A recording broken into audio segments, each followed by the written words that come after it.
A New England powerhouse, a controversial title nearly a century before Belichick and Brady got to Boston.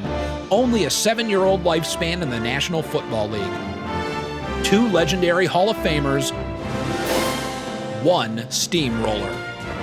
The team dates back to 1925, a small market region of the country with no football presence, setting the stage for a historic town that would eventually dominate the sports universe. Revolutionizing the game of professional football with no idea what was in store for the eventual world's biggest sports platform. This is the tall tale of the Providence Steam Roller.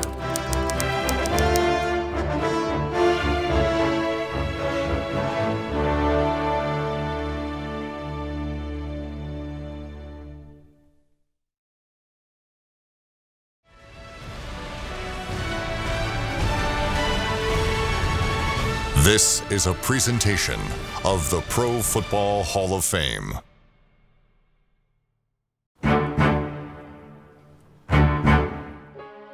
One team, one dream, a singular dominant force, the Providence Steam Roller, changing America's game at a time when America needed it most, even though it had no idea of the potential impact of an oddly shaped leather ball.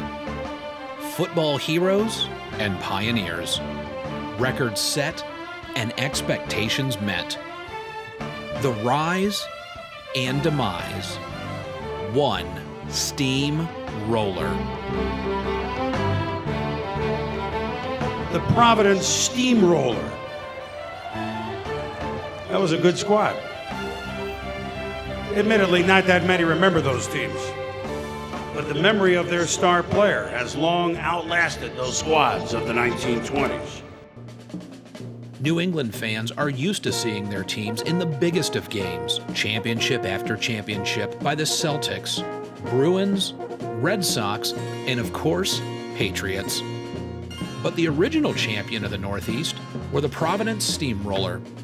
In 1925, Steamroller owners and founders Charles Coppin, Pierce Johnson, James Dooley, and Peter Ledetti received to enter the 5-year-old National Football League after being an independent league beast for 9 years. This 1925 team, entering the NFL nearly 100 years ago, would define what pro football would represent for many years to come, and did the seed work for something truly special. Quarterback for Providence was Pro Football Hall of Famer Jimmy Conzelman, who played college football for the Great Lakes Navy Blue Jackets, along with teammate and the father of pro football, George Halas, won the 1919 Rose Bowl, a game which put both Conzelman and Halas on the map of playing at the next level. Halas was the Rose Bowl's MVP, scoring an offensive and defensive touchdown. And halfback of the Steamroller in their inaugural season was Pro Football Hall of Famer Fritz Pollard, who ironically played in the first ever Rose Bowl in 1916, 3 years before Conzelman and Halas played in the big game. To call Fritz Pollard a pioneer would be like calling Lewis and Clark walkers. Fritz Pollard was a 5'9", 165-pound running back out of Brown University. He had the speed of Tony Dorsett, the elusiveness of Barry Sanders, and the tenacity of Walter Payton. He was the first African-American to play in the Rose Bowl. Well, we went out to the Rose Bowl and we played in the first Rose Bowl game against California. The story of the 16 Rose Bowl began at the hotel where the managers refused to let him sign in. The coaches of Brown told the committee of the Rose Bowl and the hotel that they were going back to Rhode Island and would refuse to play in the game if Pollard couldn't stay in the hotel. A huge stand made by the coaches resulted in the hotel letting the entire team in regardless of race. During the first Rose Bowl that Pollard played in, the attendance was around 10,000 fans. And in 1919, when the Great Lakes Navy Blue Jackets participated in the Rose Bowl, the attendance was over 25,000, an enormous growth for a game that was just finding itself in America. The Providence Steamroller would learn from everything that Pollard had taught them and moved forward to revolutionize pro football. In the historic 1928 season, teams such as the New York Giants, Green Bay Packers, Chicago Bears, and Chicago Cardinals all competed and still compete today. 73 years before the Patriots would become a dynasty in pro football, the Steamroller took home New England's first ever NFL title. Only 18 men per roster, the Steamroller flew under the radar just as they had hoped for. Their historic home, the Cyclodrome, a 10,000-seat arena, was an oval shape of bleachers surrounding a wooden track that was created for bicycle racing. When it was not a racetrack, it made a great home for the Steamroller. The seats were moved in on top of the track during game days, and most times the players would run into the seats when pushed out of bounds because the seats were only 5 yards from the field of play. All seats were priced at $2, $1.50, and $1 more tried to pack nearly 10,000 people into the stands as many times as possible. The opening day roster was set by Conzelman, and amongst it were two Brown University players, Curly Oden and John Spellman, who watched Fritz Pollard dominate the field and saw him as a hero who persevered through all the naysayers to achieve every goal that was asked of him. Spellman was a former Olympic wrestler who took home the gold at the 24 Paris Olympics. He was quick, smart, and rarely wore a leather helmet back in a time when it wasn't required to wear headgear. Just 13 days after the first practice and birthday of the world's most successful sports organization, the Steamroller hosted arguably the greatest football player of all time, Red Grange and the New York Yankees. Pollard faced many difficulties as the first African American to participate in professional sports, but he also triumphed in the game that he loved. I tried to imagine how my grandfather would feel and what he would say in one of the most important days of his life. I can picture him standing here, first acknowledging his family. My mother was a full-blooded Indian, and my father came from West Indies, but he came by way of England. And then he, as I say, he left England and went to Oklahoma. And he learned the barber trade. And then he went into the Civil War.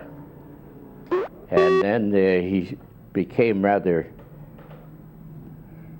successful. And he left the southern part of Illinois, and he moved up to a place called Rogers Park, which is way on the north side of Chicago, a suburb of Chicago. And he opened up his own barbershop there. And my mother became a seamstress. And because of my father's connections with his barbershop, she became a seamstress for some of the top stores, big stores there in Chicago, and he kept his barbershop. And my father was a trap drummer during the Civil War days, you know, and he taught all of us to be musicians. And my brother Hughes, who's passed, became a very, very famous trap drummer. And I played the sliding trombone, and we played in high school bands and whatnot. My father's the cause of it because he took us out in the backyard and used to teach us how to play. Friends, Red Grange was the first professional football explosion. The galloping ghost of the Illini captured the nation's attention like no player ever did. And he brought this spotlight with him when he stepped directly from the Big Ten gridirons into the Bears lineup. His pro debut on Thanksgiving Day, 1925, sold out Wrigley Field for the first time, and then the Polo Grounds, and around the country went Red, and pro football went with him. The Galloping Ghost's college reputation got a horsewhipping in headlines on the exhausting coast-to-coast grind, not to mention Red's aching back. Careless historians fail to recall Red Grange came back to become one of the best of all the Bears. Always dangerous on offense, he distinguished himself on defense with 2 world championship teams. For almost 3 decades, he's still a Bear, But now on The Providence Band, which had 30 members, 12 more than players on the field, played loud and proud in front of their New England team and 5,000 fans on a cold, rainy day in Massachusetts. Co-owner Peter Ledetti held the first down marker during the game, which he loved to do every home game, as the steamroller would shock the world, gaining 234 yards of offense and holding the notorious Yankees to just 54 yards. In a game later that year against the Yanks, Jimmy Conzelman tore cartilage in his knee, essentially ending his playing days in the NFL. However, he would still coach the team, and Curly Oden would be moved to quarterback. The Steamroller would finish the year with an 8-1-2 record, awarded the championship based on winning percentage, and though the Patriots have been rewarded with several carats of diamonds on their massive Super Bowl rings, the Steamroller received a gold watch and a normal paycheck, along with a victory banquet that 200 fans went to see. It's easy to be great when everything's good and you're winning.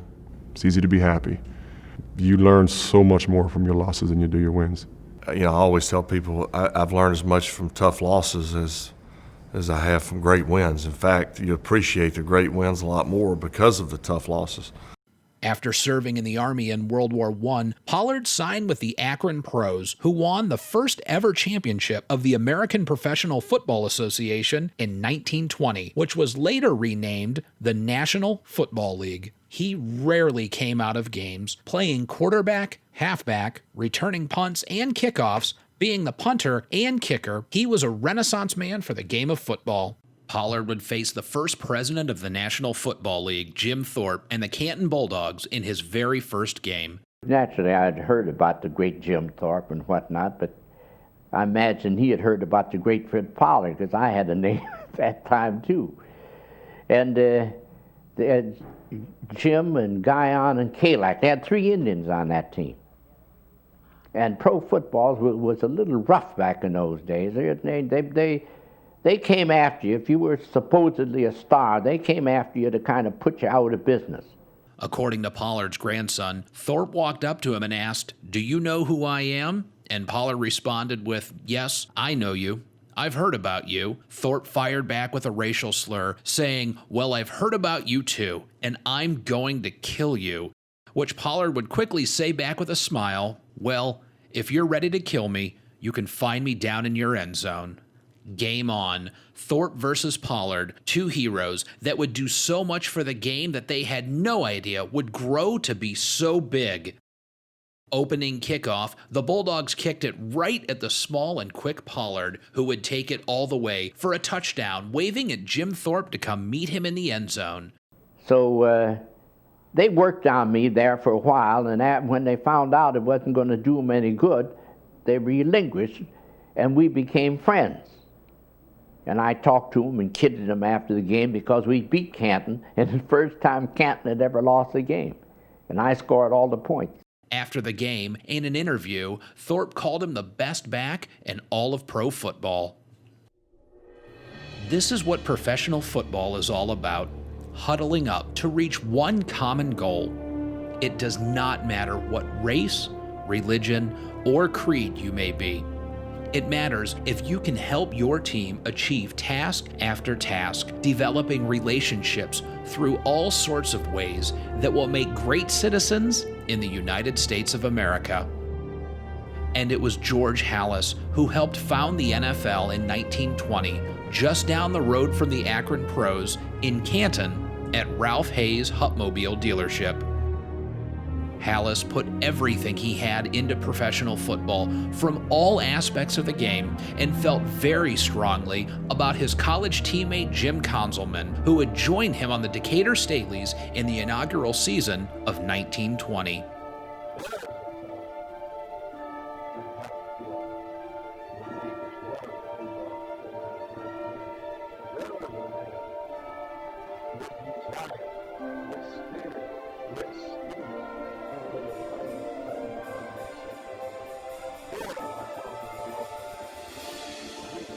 Conzelman, coach and quarterback, was a man of many talents and was fortunate enough to play in the Cyclodrome with Hall of Famer Fritz Pollard at the start of the 1920 season. he had the respect of his fellow players and of upper management, such as general manager Charles Coppin, who actually named the team the Steamroller when he overheard a spectator say they're steamrolling them at an early Providence Professionals win over New Bedford 52-0. Pollard would play one more season after he played for the Roller, but after he retired, there were no African Americans in pro football. But there was more to life than just pro football for Pollard. He would go on to be a newspaper mogul and talent agent for black entertainers, along with opening the first black-owned investment firm.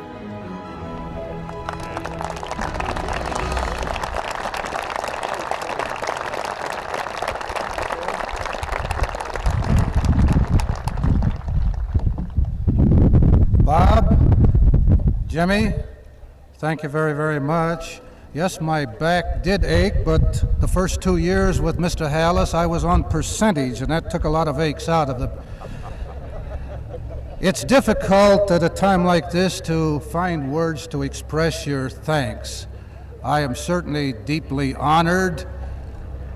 I'm flattered very, very much, and of course, I'm pleased.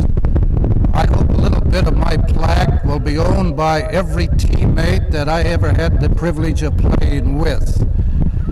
I think it's wonderful to be involved with all these gentlemen here at my rear, fellas that I have played with, fellas that I have played against. It's certainly a deserving honor. I feel that I am extremely flattered to be in their company. I'm sure as our shrine goes on and gets bigger, I'll have the opportunity, Jim, someday that you and I can reverse positions, that I will present you a plaque to the Hall of Fame, and I hope it's very, very soon. So let me say again, thanks to the people of Canton, thanks for having me here, and I'm going to be a worthy member and certainly do everything I can to make this the greatest shrine in the world. Thank you very much. The Great Depression struck the United States harder than Fritz Pollard would hit the hole. And at the end of the 1931 season, the three founders turned the team over to the NFL. Not even a title contender could help them get through the Depression, but the National Football League's teams would soon be able to conquer tragedy and hardships by huddling up together as a team and a community. The Cyclodrome lived on for 3 more years until its decrepit bleachers could not host any more races or games. Property owner Pete Ledetti turned the arena into a drive-in movie theater, which opened in 1937 as the second ever drive-in theater in the country and still operates to this day. Jimmy Conzelman was inducted into the Pro Football Hall of Fame, and it took over 40 years for pioneer Fritz Pollard to get in, but his legacy now lives on forever in Canton, Ohio, where the league was founded. They didn't bring any arguments up when we went to Cleveland and when we went to Canton. And wasn't any difference between Akron having me and Canton having Jim Thorpe and Guyon and Kalak. That's the way they looked at it. And of course, Akron at that time was a very, very southern town because a lot of people from the down south had gone up there during the war to work at the various places up there. And there were plenty of Southerners up there, and these Southerners even came out and said, "We want Pollard, we want Pollard." The Fritz Pollard Alliance was founded, and former NFL great and dear friend of the Hall of Fame John Wooten is the head of the organization. Race, religion, creed do not matter in pro football. Proven over 100 years ago, you do not need to be the biggest, the strongest, or the biggest name in football to make a difference in the sport that we all love. No matter what you do in life, football is the ultimate teacher.